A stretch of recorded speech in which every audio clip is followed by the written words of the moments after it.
Habitué aux polémiques, Dieudonné Mbala Mbala est réputé aussi bien pour ses œuvres que pour ses déclarations controversées. Mais visé depuis plusieurs mois par plusieurs poursuites judiciaires, acculé par les dettes, l'humoriste a trouvé refuge au pays de son père, le Cameroun.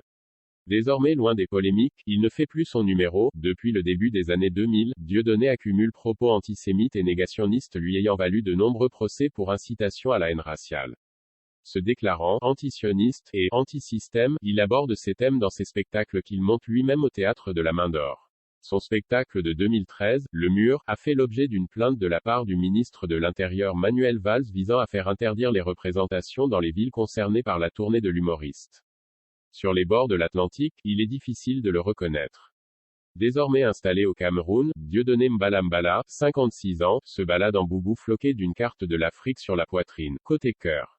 La tenue n'est pas sans rappeler celle qu'arborait Mouammar Kadhafi dans les dernières années de sa vie ou celle qu'affectionne aujourd'hui l'agitateur afrocentriste Kémy Séba.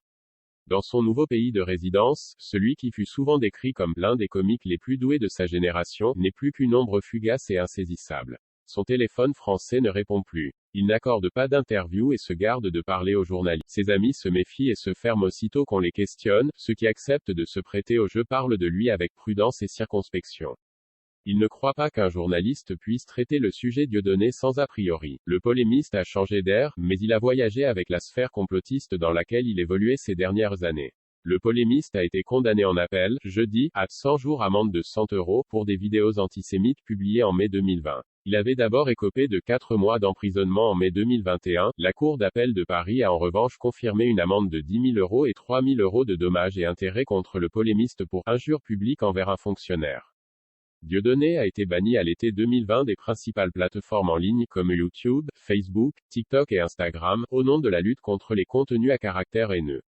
L'humoriste au casier judiciaire rempli depuis une décennie par ses sorties antisémites, a également été condamné en appel en mai 2021 à 3 ans d'emprisonnement, dont 2 fermes, et 200 000 € d'amende pour fraude fiscale, blanchiment, abus de biens sociaux ou encore organisation frauduleuse de son insolvabilité.